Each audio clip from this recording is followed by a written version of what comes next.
저는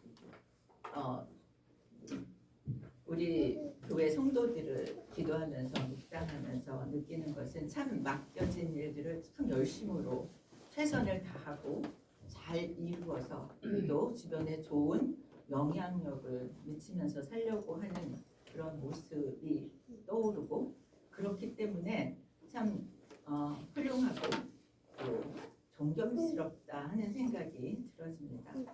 그런 그 삶에서의 그 열심과 성실함으로 하나님께 합당한 삶을 살려고 하는 그런 우리들의 마음이 신앙생활에서도 똑같은 생각을 가질 거라고 생각되었습니다. 그러면서 제가 그 신앙생활을 그렇게 할 수 있도록 정말 신앙생활의 핵심과 목적을 잃지 않고 방향을 잘 잡아갈 수 있도록 돕는 일이 저에게 맡겨주신 일이라는 생각을 하게 되었습니다. 그런 생각을 하면서 오늘 공동체에 주시는 말씀을 통해서 우리에게 주시는 말씀으로 받고 은혜를 받았으면 좋겠다, 그런 생각이 들었습니다. 오늘은 한 기사를 먼저 보면서 여러분들과 함께 오늘의 말씀을 나눠보기 원합니다. PPT 한 장 넘겨주길 바라요. 여러분 여기가 어딘지 짐작해 보실 수 있으시겠습니까? 나야가라 폭포 맞습니다. 나야가라 폭포의 왼쪽 부분은 미국이고요, 오른쪽 부분은 캐나다예요. 그래서 왼쪽 부분은 미국의 고트 섬이라는 곳이고요, 오른쪽에는 캐나다의 테이블 락이라고 하는 곳입니다. 이 캐나다의 이 나야가라 폴은 이 물안개가 굉장히 심하고 바람이 사시사철로 심하게 부는 곳입니다. 그런데 오늘 제가 이것을 보여주는 것은 그 다음 PPT를 한번 넘겨주시기 바랍니다. 이거는 나야가라 폴 위에 막대기를 들고 밑에 선이 있죠. 그 선을 타고 걸어서 이 미국과 캐나다를 그 폭포를 지나가는 사람의 그 뭐라 그러나요? 그 방송된 내용을 찍은 사진입니다. 이 사람은 누구냐면 닉 웰랜다라고 하는 사람이고요. 이 사람은 미국의 고공 줄타기 예술가라고 합니다. 이게 언제 있었던 일이냐면 2012년 6월 15일 밤 10시 16분에 미국 쪽을 출발해서 25분 만에 폭포를 가로질러서 캐나다에 입영했던 그런 일이었습니다. 그는 최초로 폭포 위로 줄타기를 통해서 그 캐나다에 입국한 사람이라고 합니다. 그는 33세의 나이였고요. 장대 하나만 가지고 캐나다로 넘어갔어요. 이 폭포의 폭이 얼마였냐면 550m였고요. 이 강철로 된 줄이 캐나다 그 나야가라 폴보다 49m 높은 곳에 줄이 장치가 되었습니다. 양쪽에 기중기를 두고 그 5cm, 직경 5cm 되는 강철 줄을 연결하고 이 사람이 장대를 하나 가지고 길을 건넜습니다. 그 폭포를 건넜습니다. 나야가라 폴에 가면 이 폭포의 물안개가 시야를 가립니다. 잘 안 보여요. 그리고 그 바람에 너무 세서 그냥도 참 쉽지 않은데 이 밑에 있는 철줄이 흔들리는 가운데 여기를 건넜다고 생각하면 얼마나 위험했을까요? 근데 이 사람에게는 긴 막대기가 중심을 잡아주는 도구였습니다. 그리고 이 5cm밖에 안 되는, 직경 5cm밖에 안 되는 한 가닥의 줄이 그의 생명줄이었고, 잘못하면 그것이 죽음의 줄이 되기도 했겠죠. 저는 그 기사를 보면서 그 길을 걸어서 내내 캐나다에 도착하기까지 순간순간은 그의 생명이 죽었다 살았다 이랬을 것 같아요.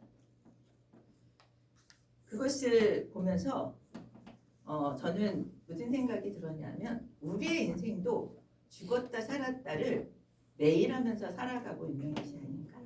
그 주리를 정말 내가 밟고 있다라고 인식만 한다면 이것이 생명줄인지 이것이 죽음의 길인지를 분간하면서 살아가려고 한다면 우리는 오늘 살고 내일 살고 모레 살고가 얼마나 급박한 일인지 하는 것을 느낄 거라는 생각이 들어집니다.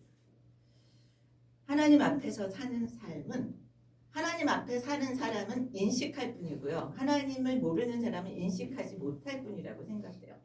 삶과 죽음의 기로를 매일 우리는 살아가고 있다고 생각되어집니다. 무엇을 붙들고 사느냐에 따라서 생명길을 가기도 하고 죽음의 길을 가기도 하는 거죠. 믿음의 막대기를 붙들고 믿음의 중심을 지키면 우리는 생명길을 가는 것이 될 것입니다. 그러나 이 믿음의 막대기가 아니라 불순종의 막대기를 의지하게 되면 떨어져 죽음의 길을 가게 되는 거죠. 저는 이 기사를 보면서 우리가 날마다 하나님의 말씀을 의지하는 것은 날마다 생명길을 가야 하기 때문이라고 생각합니다. 닉이라고 하는 사람이 폭포 위에서 걸쳐진 단 한 가닥의 길 위에 집중하면서 그것을 제대로 밟고 놓치지 않으려고 얼마나 노력하고 안간힘을 쓰면서 그 캐나다에 입경했을까를 생각하면 우리의 믿음의 중심을 지키는 일에 우리가 얼마나 집중해야 하는가 하는 도전을 받습니다. 오늘 본문은 하나님이 가나안 땅으로 이스라엘 백성들을 인도하면서 출발하기 전에 광야에서 지금 그들에게 생명길을 갈 수 있도록 그 중심을 지키도록 하는 교훈을 주고 있습니다. 오늘 본문 앞에는요. 이거 PPT 한 장만 더 넘겨주실래요? 이게 지금 그 현장에서 본 그림이고요. 다음 한 장 넘겨주세요. 지금 이스라엘 진영을 형성한 그러한 그 표입니다. 맨 가운데 뭐가 있죠? 성막이 있습니다. 그 성막 주변으로 레위인과 그 다음에 이제 모세와 아론의 아들들이 동편에 있고요. 그 다음에 밑에 레위인 고핫 자손들이 있고 그 다음에 그 뭐예요? 게르손 그 다음에 그 무라리 자손들이 성막을 중심으로 하나님의 일을 하는 사람들이 둘러져 있습니다. 그리고 12지파가 동쪽에 레아의 아들들, 남쪽에 갓과 루벤과 시몬, 레아의 아들들과 레아의 여종 실바의 아들, 그 다음에 왼쪽이 서편에 그 요셉의 아들들이 있죠. 그리고 위쪽에 비라와 실바의 아들들이 위치해서 성막을 가운데 두고 진을 형성하고 있습니다. 이 내용이 오늘 본문 앞에 나와요. 그리고 앞에는 어떤 순서로 행군하는가. 이 행군의 순서는요. 모세와 아론과 그 중심에 있는 사람들이 앞서서 가고 그 다음에 오른편에 유다를 축으로 해서 유다의 그런 그 레와의 아들들이 앞에 가고 그 다음에 남쪽에 있는 루벤을 리더로 해서 가고 그 다음에 성막이 가운데 들어가요. 그리고 서쪽에 북쪽에 지파들이 성막을 가운데 두고 진행을 하게 됩니다. 그리고 레위가 어떤 일을 하는가를 쭉 설명하고 나서 오늘 말씀은 이 성막을 중심으로 하나님의 임재가 이스라엘에게 나타나야 하는 것을 얘기합니다. 그래서 하나님의 임재와 하나님의 존속이 어떻게 이루어질 수 있는가를 오늘 말씀해 주고 있어요. 그래서 1절부터 4절까지의 말씀은 하나님이 거룩하신 분이기 때문에 이스라엘의 정결함을 위해서 부정한 것들을 다 구별해서 내보내게 합니다. 두 번째는 5절부터는 건강한 공동체의 정결함을 잃지 않기 위해서는 그런 윤리적인 지침을 주면서 그 지침을 잘 따라가도록 그렇게 기록해 주고 있습니다. 오늘 본문을 읽으면서 남녀노소 누구를 막론하고 나병 환자나 유출병자나 죽음으로 부정하게 된 사람들은 다 이스라엘 진영 밖으로 보내라고 그렇게 명령하고 있습니다. 같이 살다가 이런 문제에 부딪혔다고 진영 밖으로 내보내라고 하는 것의 의미는 어떤 것이 있을까? 우리는 좀 생각해 볼 필요가 있습니다. 이스라엘의 정결함을 지키기 위해서 그 부정함이 확산되지 않도록 하기 위해서 구별해서 내보내라고 그렇게 얘기합니다. 그런데 구별해서 내보내는 데에 초점을 둘 것이 아니라 왜 구별해서 내보내야 하는가에 진짜 목적이 있습니다. 진짜 목적은 뭐냐면 하나님은 거룩하신 분이라서 거룩하신 곳에 계시고 정말 이스라엘 백성들과 함께하고 싶은데 부정하기 때문에 그 자리에 하나님과 함께 할 수 있는 일이 있어서는 안 된다는 것입니다. 이스라엘과 계속해서 함께 계시겠다고 하는 하나님의 은혜를 베풀어 주시기 위한 방편이 그 부정하다라고 여겨지는 사람들을 내보내는 것이라는 거예요. 이걸 통해서 하나님은 우리에게 뭘 요구하시는가 보면 외적인 경건 또는 내적인 경건을 동시에 우리에게 요구하고 계시다는 거죠. 여러분 죄를 지을 때 막 내놓고 죄를 짓는 사람은 없습니다. 표시가 안 날 줄 알고 증인이나 증거가 없으면 밝혀지지 않을 거라고 생각하고 죄를 짓죠. 그러나 하나님은 아시죠. 그래서 그런 하나님만 아시는 사람들은 알 수 없는 그런 모든 부정함에 대해서 하나님 말씀하시면서 거룩하고 정결하라고 말씀하시는 거죠. 그래서 그것은 안팎의 거룩함, 보이는 것만이 아니라 보이지 않는 것까지도 거룩하라고 말씀하고 계십니다. 저는 오늘 이 말씀을 통해서 굉장히 부담스러운 말씀이지만 우리 자신과 우리가 속한 공동체의 거룩함에 대해서 도전을 받고 또 그 거룩함을 회복함으로 하나님이 진짜 주고 싶어하는 것들 하나님께서 함께 해주시고 하나님이 함께 하시면서 주시고자 하는 은혜의 풍성함이 우리 삶 가운데 누려지기를 소원하고 축복합니다. 오늘 주시는 말씀 가운데 한 두 가지를 같이 살펴보려고 합니다. 2절 3절에 보면 내보내야 하는 사람들에 대해서 얘기하고 있죠. 나병 환자, 유출병자, 주검으로 부정하게 된 자는 다 진영 밖으로 나가야 한다라고 말씀합니다. 민수기 5장 6장에서 하시는 말씀은 진영 전체가 뭐예요? 거룩하고 정결하라. 이것을 유지하라라는 데 초점이 있어요. 그래야 하나님이 임재하시고 또 당신의 백성들을 도우시고 당신의 백성들이 이제 가나안 땅에 들어가서 이방 민족들과 어울려서 우상 숭배의 유혹을 받을 때도 거기서 끝까지 지켜서 하나님이 함께 해주시고 하나님이 함께하는 자에게 주시는 복을 받을 수 있도록 그 힘을 지금 길러주고 싶으십니다. 그래서 그 성막을 중심으로 한 진영을 이루고 그 진영 안에 하나님이 계시겠다라고 하는 말씀을 하고 있습니다. 뭐라고 얘기하냐면 3절에 그 진영을 더럽히게 하지 말라 그러고 뭐라고 얘기해요? 내가 그 진영 가운데 거하는 하나님이 거하시고 하나님이 계속해서 거하셔야 하기 때문에 거룩하지 않은 것들 부정결한 문제를 가지고 있는 자들을 내보내라고 얘기하십니다.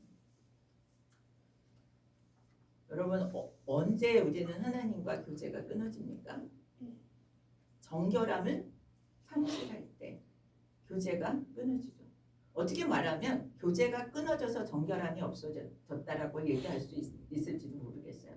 그런데 하나님과 교제가 끊어질 때는 거룩함을 이미 상실할 때라고 볼 수 있습니다. 이스라엘 민족에게 있어서 정결해야 할 영역을 세 가지로 보통 얘기합니다. 첫 번째는 신체적인 정결함, 두 번째는 도덕적인 정결함, 세 번째는 제의적인 신앙과 관련된 정결함을 그 영역으로 얘기합니다. 고대 사회에서 나병 환자나 유출병자나 주검으로 부정하게 된 자는 그들의 규정에 의해서 요즘하고는 다르지만 부정한 사람으로 규정을 했어요. 그래서 진영 밖으로 보내졌습니다. 이 병의 전염이나 차별이나 이런 차원에서 우리는 생각할 것이 아니라 그들을 왜 이 진영 밖으로 내보냈느냐의 초점은 어디에 두어야 하냐면 이 진영을 거룩함을 훼손하는 일이 일어나지 않도록 하기 위해서라는 거예요. 우리는 그 일어난 현상이 아니라 그것의 본질이 무엇인가를 좀 생각해 볼 필요가 있습니다. 진영 한가운데 성막이 있고 이 진영 가운데 부정함이 있으면 그 부정함이 성막까지 영향을 미쳐 올 것이기 때문에 아예 처음부터 배제하라고 하는 말씀을 얘기합니다. 오염원이 될 수 있는 것은 끊어내라는 거죠. 그런데 이 오염원은 이 진영 밖에 있는 것이 아니라 진영 안에서부터 시작되어지고 있다는 거예요. 내부로부터 흘러나오는 부정함. 이 부정한 것은 사람의 몸 안에서 나오는 것, 도덕적인 부패로부터 부정함이 나온다는 것을 얘기하고 있습니다. 그런데 4절에서 뭐라고 얘기하냐면 이스라엘 자손이 그같이 행하여 그들을 진영 밖으로 내보냈으니 곧 여호와께서 어떻게 해요? 모세에게 이르신 대로 이스라엘 자손이 행하였다. 하나님은 모세를 통해서 말씀하시고 이스라엘 백성은 들은 대로 그대로 행해서 사람들을 다 그들을 진영 밖으로 내보냈다고 이야기합니다. 이스라엘 백성들이 잘한 것이 이것이에요. 하나님의 명령을 신속하게 이행했다는 거죠. 이스라엘 백성들의 적용입니다. 하나님 말씀을 들었을 때의 적용. 우리가 묵상을 하는 것은 맨 마지막에 뭐예요? 적용이죠. 지금 그렇게 적용합니다. 하나님이 함께 하시는 공동체의 정결함을 유지하라고 말씀하시는데 저는 우리의 적용은 어때야 되는가?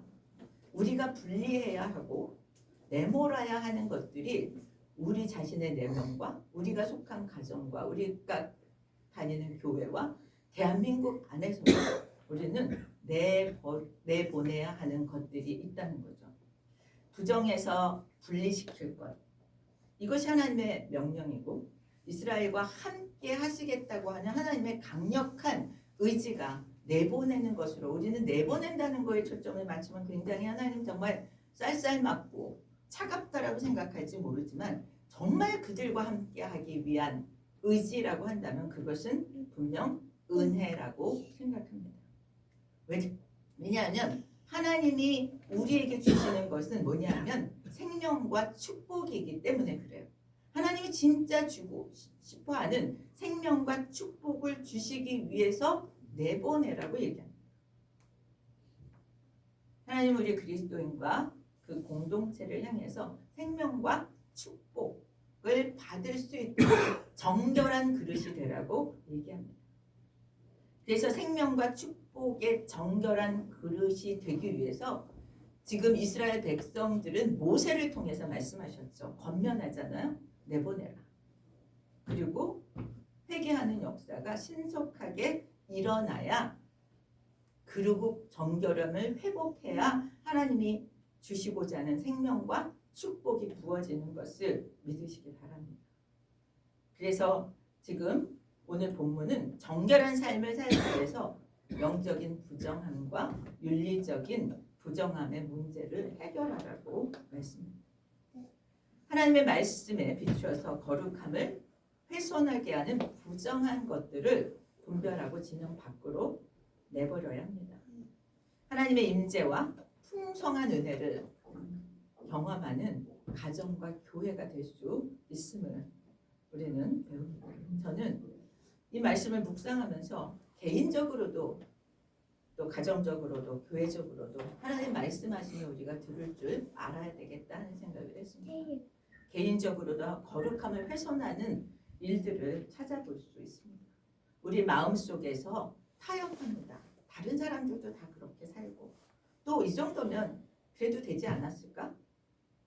그런데 그것은 우리의 눈으로 보는 그런 생각이고 타협이라고 저는 생각되어져요. 실제 마음속은 하나님이 원하시는 정결함과 어느 정도 가까이 있는가? 그리고 하나님은 어떻게 나를 보시는가? 내가 나를 보는 것과 다른 사람이 나를 보는 것보다 더 중요한 것이 하나님이 나를 어떻게 보시는가? 또 하나님이 나에 대한 기대는 어떤가? 여러분 우리가 어린아이들도 나에 대한 기대가 어떤지를 알면 어때요? 그 기대에 부응하고 싶어집니다. 하나님의 기대를 한번 묵상 가운데 찾아보시기 바랍니다. 가정적으로도 정결함과 거룩함의 요구에 못 미치는 부분들이 있습니다. 그것들을 가정 밖으로 내버려야 할 것이라고 생각되어졌습니다. 영적인 면에서도 윤리적인 면에서도 오염된 것들과 타협하지 않고 정리해 나가는 그러한 시간들을 우리가 가지면 좋겠다 생각되어졌습니다. 교회적으로도 그렇습니다. 영적으로 윤리적으로 회복해야 될 것들이 있습니다. 우리 내가 각자가 정말 공동체의 정결함을 위해서 내가 회복돼야 될 부분이 어떤 것들이 있는가에 대해서 하나님께 묻고 우리가 그것을 찾아간다면 우리의 공동체는 훨씬 더 정결해지고 하나님이 임재하시고 예비한 축복을 더 받게 될 줄 믿습니다. 저는 지난 주간 같이 기도하고 지내면서 어떤 생각이 들었냐면 우리가 막 부르짖어 우리의 기도의 제목을 아뢰는 것 그것 참 중요합니다. 그런데 더 중요한 것은 하나님의 임재를 누리고 하나님의 은혜를 누리는 회복이 정말 중요하다 하는 생각을 하였습니다. 그런데 그것은 어떻게 오냐 하면 말씀 앞에서 돌이킴의 역사가 일어날 때 하나님의 임재를 경험하고요. 하나님의 그런 은혜의 풍성함에 거할 수 있는 것을 경험하게 되었습니다. 하나님 말씀으로 우리는 가슴이 뜨거워지길 원합니다. 하나님 기도에서 하나님의 응답을 확 체험하길 원합니다. 그런데 정말 하나님이 원하시는 것은 하나님의 말씀을 통해서 하나님이 교정해 주시고 싶어하는 것을 알고 그것을 통해서 삶의 전환을 이룰 때 그 말씀이 우리 안에서 우리를 뜨겁게 만드는 것을 그리고 거룩함으로의 회복을 이끌어 주실 때 그 가슴 속에서 정말 울컥하게 하시는 하나님의 임재를 경험할 수 있다고 하는 것을 같이 나누고 싶습니다. 하나님의 말씀으로 하나님이 말씀하시는 것을 따라서 진행할 때 오는 그런 충만함이 있기를 축복합니다. 두 번째 우리 6절 7절의 말씀을 보면 사람 이웃에게 지은 죄를 어떻게 해결해야 하는지에 대한 말씀이 나옵니다. 하나님은 6절에서 뭐라고 얘기해요? 이웃에게 지은 죄를 뭐라고 얘기하십니까? 누구에게 지은 죄라고 말씀하십니까? 6절 이웃에게 지은 죄를 하나님께 지은 죄라고 얘기해요. 그러면서 이웃에게 죄를 지은 사람은 어떻게 하라고 하시는지 우리는 같이 살펴볼 수 있습니다. 사람에게 지은 죄가 하나님께 거역한 죄라고 얘기합니다. 그래서 그 사람에게 잘못한 죄에 대해서 자복하고 죄값을 치르고 5분의 1을 더해서 돌려주라고까지 구체적으로 얘기해요. 이 도덕적인 오염을 조치를 하라고 그래서 회복하라고 말씀합니다. 이웃에게 물질적인 피해를 입혀서 속건 제사를 드려야 하는 경우라는 거죠. 이 언약 공동체가 가나안 땅에 가서 살아갈 것을 그 이제 행진을 해서 떠나가기 전에 그들에게 있는 문제들을 다 정비하고 떠나고자 이런 말씀을 주십니다. 물질과 관련돼서 사람들과 갈등을 빚게 되면 공동체가 무너지게 되는 거죠. 여기서 여호와께 거역함으로 이렇게 얘기하고 있는데요. 여호와께 거역한다는 뜻은 여기서 뭐냐면요. 여호와의 그런 여호와께 신실하지 못해서 짓게 되는 죄라는 거예요. 또 여호와를 배신해서 일어나는 죄라는 거예요. 여호와의 믿음을 깨뜨려서 생겨나는 죄라는 거예요.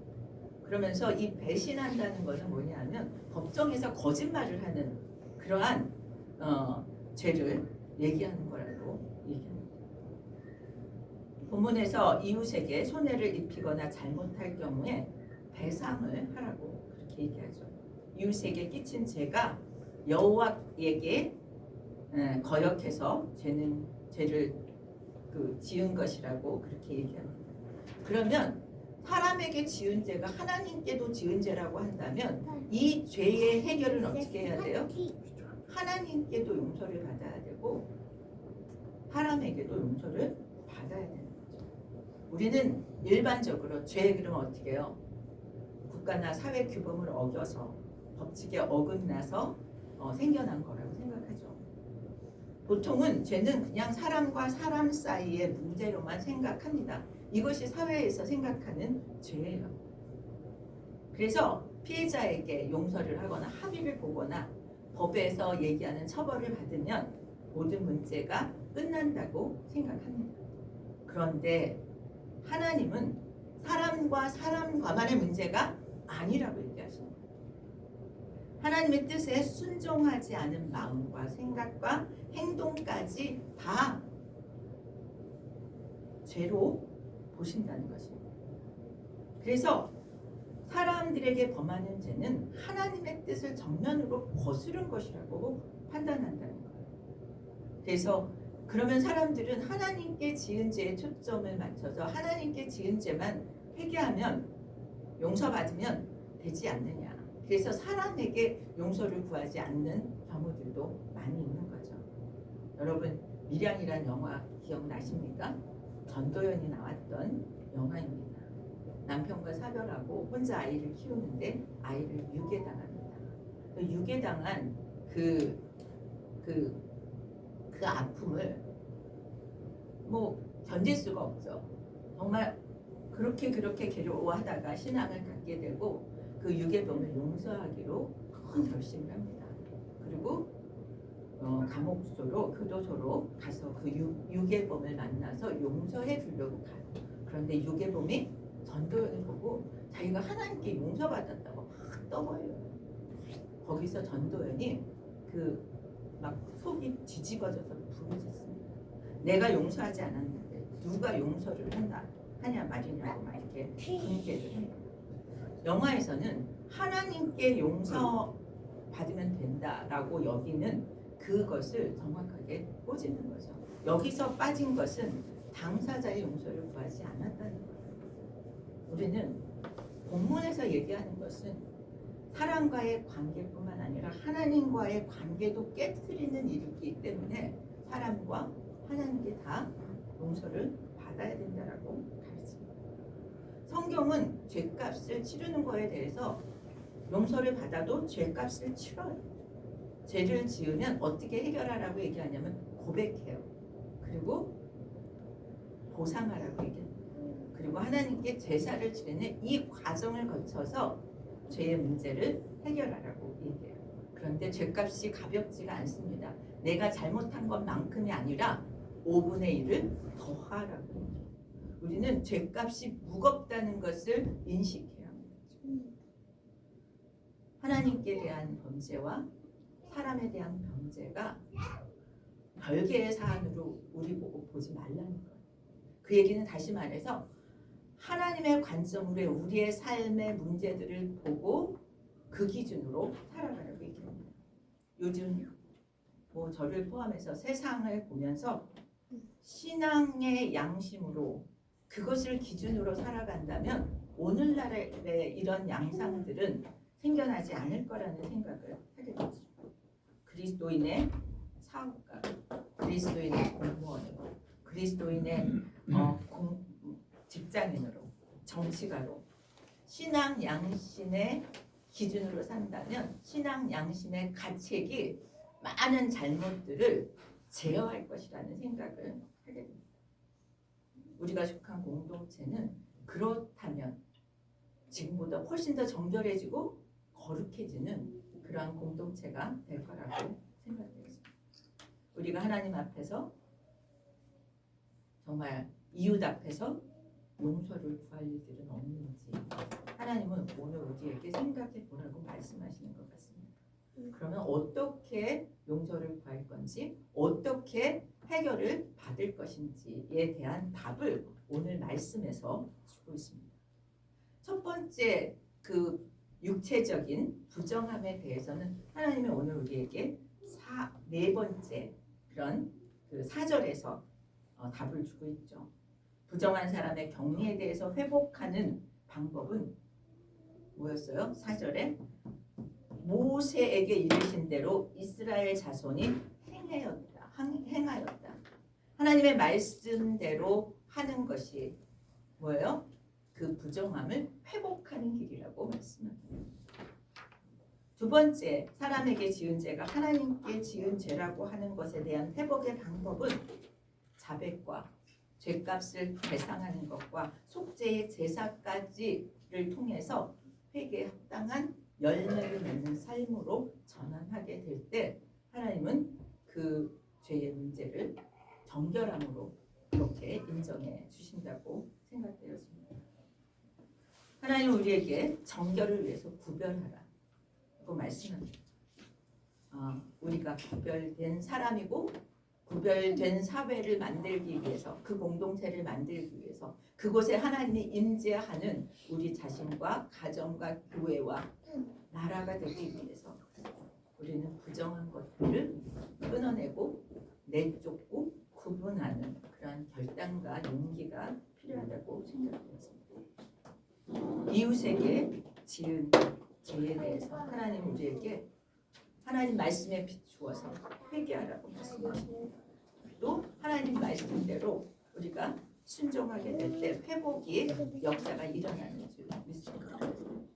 하나님의 이런 회복을 통해서 주시고 싶어 하시는 것들을 바라보면서 우리는 이 과정을 힘들지만 갈 수 있기를 축복합니다.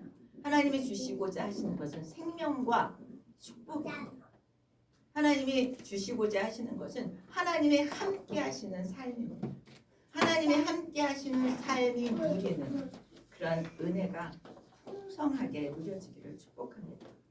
앞에서 나누었던 닉이라는 사람이 막대기에 의지해서 중심을 잘 잡고 캐나다의 그런 국경선을 넘어서 캐나다로 들어갔던 것처럼 우리가 생명의 길, 죽음의 길을 매일매일 가면서 생명의 길로 초점을 맞추고 믿음의 막대기만 붙들고 간다면 우리는 하나님 나라의 그 경계선에 입경을 하게 될 것이고 하나님 나라에 입성해서 정말 기쁨을 누리게 될 줄 믿습니다.